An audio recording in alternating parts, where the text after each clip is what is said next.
Miesha, I guess second fight of the comeback, right? So I just kind of wonder if this one feels different, right? Like, I mean, a lot of the unknowns have been answered. It's kind of, I guess, routine again. So what's the feel like this time?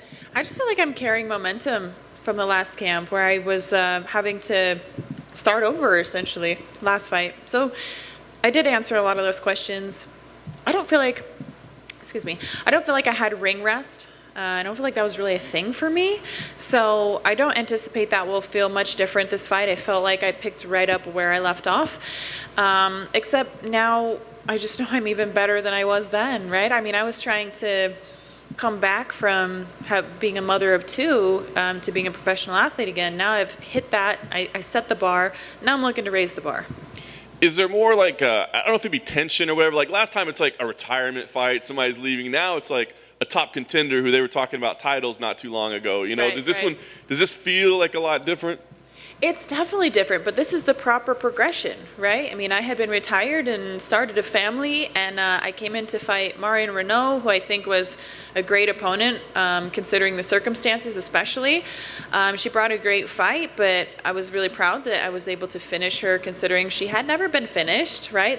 She didn't have a fantastic record, but nobody in the UFC was ever able to put her away. She was always in closely contested split decision fights. So I was happy to make that statement. That's what I'm looking to do again in this fight. People want to say, I think the division has passed her by. Well, Ketlen is the one to answer those questions. She is the new blood in this division. She is the one that they're talking about being a contender. And it's exciting for me to have a style matchup like this too, because Ketlen is somebody who will fight, who will engage. She's not elusive. She'll stand right there in the middle with you and throw. And I like that. Everybody knows I like that kind of a fight. It's my favorite because it brings out the very best in me when somebody's willing to engage with me. I mean, with the fight with Marion, I'm out there throwing these like nice straight 1-2s ready to land, and she's just looking to evade. That's not going to be the case with Ketlen. She's going to be trading with me. So I'm very excited for this fight. We know we had the rescheduling, of course, with COVID causing the delay. I guess how challenging was that to, have to, go through a sickness and then pick back up and change the timing of everything? How challenging has that been for you? Well, it was challenging at the time. It was very frustrating because I have never had to pull out of a UFC fight before or delay it. So I was really upset by that, and I was trying to do everything within my power to see if I could still show up on October 16th. But immediately after my quarantine, I tried to hit, my strength and conditioning workout on par with where I needed to be, and I wasn't. And I just had to be honest with myself. And that's the perks of being a veteran is, look, it wasn't the right time and it wasn't going to work out, and so we had to postpone it. Okay, so we're here 4 weeks later. It was that much more time for me to prepare, and I feel great now. So trust that if I didn't, we wouldn't be having this fight. I feel like $1 million. I was going to ask, I guess, I don't know how much you'd be honest about it, but do you feel you're at 100% right now, or are there any kind of lasting effects? Oh, no, for sure. Because like I said, this, one thing that I've learned from chapter 1 to chapter 2 is that I have to do what is right and best for me. And if I was having long haul issues from COVID, then I would be honest about that and I would postpone a fight. But I feel like because I did postpone it and I didn't try to fight on October 16th, I think if I had tried to fight October 16th, I might have been in a much worse position because I would have been pushing myself through COVID and not allowing my body to recover. But I gave myself ample time. I recovered. I let my lungs clear before I really started to push myself. And that was definitely the smartest decision. Nice. You mentioned a lot about Ketlen's style. I'm just curious about what you think. Obviously, you've been an analyst in recent years. She's been somebody that was on the cusp of a title shot, but she's had a couple setbacks. So yep. When you talk about the proper progression, where do you see her? Do you see her as an elite level fighter? I think Ketlen is an elite level fighter, of course. She's ranked in the top 10 in the division.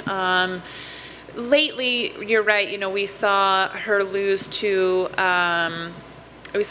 Irene, right? She was upset then, almost a contender at that point. I think if she had won that, she would have been fighting for the belt next.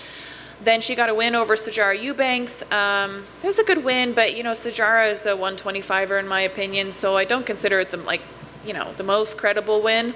And then she had a loss to Yana Kunitskaya, and that's kind of what I'm looking at her last 3 fights. She's well-rounded. She can do it all. She spends a good amount of time every fight on the feet.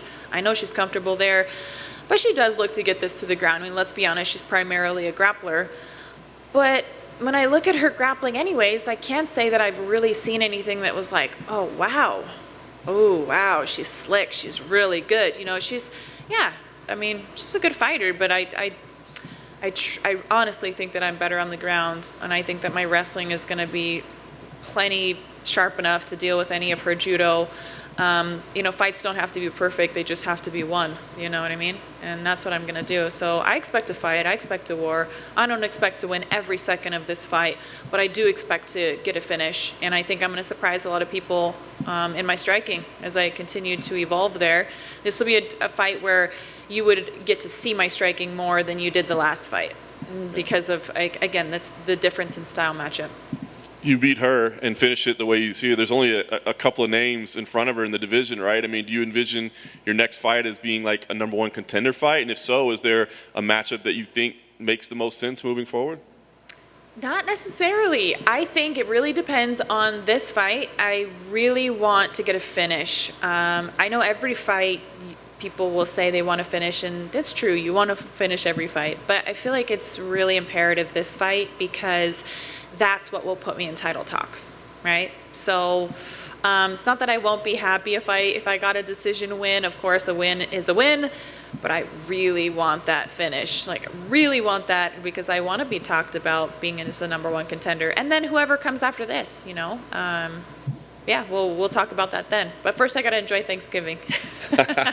No doubt. Last thing for me, I did want to ask you, obviously there is a title fight coming up in the division. You could be in that mix very soon. What do you think about Juliana's chances against Amanda? I know it's a tough one, but do you like her chances in that fight? Yeah, of course I do. Amanda's a tough one for anybody. I mean, she is the Mount Everest of the division. She's the one that's everyone's like, can I do it? But I think if anybody can do it in the division right now, it's Julie. She definitely has the best case. I've trained with her. She is so tough. She's stupid tough. She doesn't go away. And she has the ability to put this fight in places that we haven't really seen Amanda tested in years. We've seen what she can do to people who try to stand with her. We haven't, as of late, seen what she will do when somebody tests her on the ground. And so Julie has the cardio to do that. She has the drive to do it. She has the tenacity. She has everything that it takes to put Amanda in uncomfortable positions. And here's another thing. I think when you are the champion for a really long time and you've barely lost a second of a fight, what happens when you're, underneath somebody that you didn't think you would be for a few minutes or a round or, whatever? What happens in that mindset? I mean, these are the intangibles that people probably aren't taking into consideration that I do when I look at somebody like Julie fighting somebody like Amanda. Else? I'll just go off that. Juliana Pena is saying that she's heard that Amanda wasn't taking her seriously, wasn't training hard before the fight got rescheduled.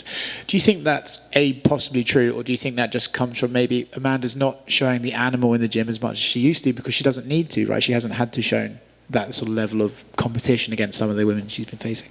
Obviously, I have no personal insight on that, so I can't say whether it's true or not true, but you could look at it in a possibility of it being true because she's been dominant for so long, and I think it's easy to look at Julie and underestimate her. That would be a huge mistake. It would be a very big mistake on anybody's part to look at Julie and say, like, that's going to be an easy fight because if anybody knows how to make fights muddy and ugly, it's Julie. And I think she has every right to be in this position, and I hope that she touches gold before her career's all said and done. Hey, Miesha. Yeah. Put your promoter hat on, and what do you think the UFC should do with the featherweight division? And I mean, would you get rid of it, and bring in the 105 division, or would you bring them both in? Would you kind of let them flesh out? What would you do? Oh man. Well, I like the 145-pound division. I would hate to see any division be cut from the UFC. We haven't seen that done yet. I say bring in Kayla Harrison and pump some life into the 145-pound division. Go all in. So that would be what I would like to see happen. And obviously, Bellator has a good 145-pound division. I would love to see Cris Cyborg come back over too, at some point. But, we'll see. There are talented women. It's starting to fill out, right? And as I said that, if you build it, they will come. So I don't think we should give up on it just yet, or at all. Anybody else? Awesome. Okay. Thank you. Thanks, guys.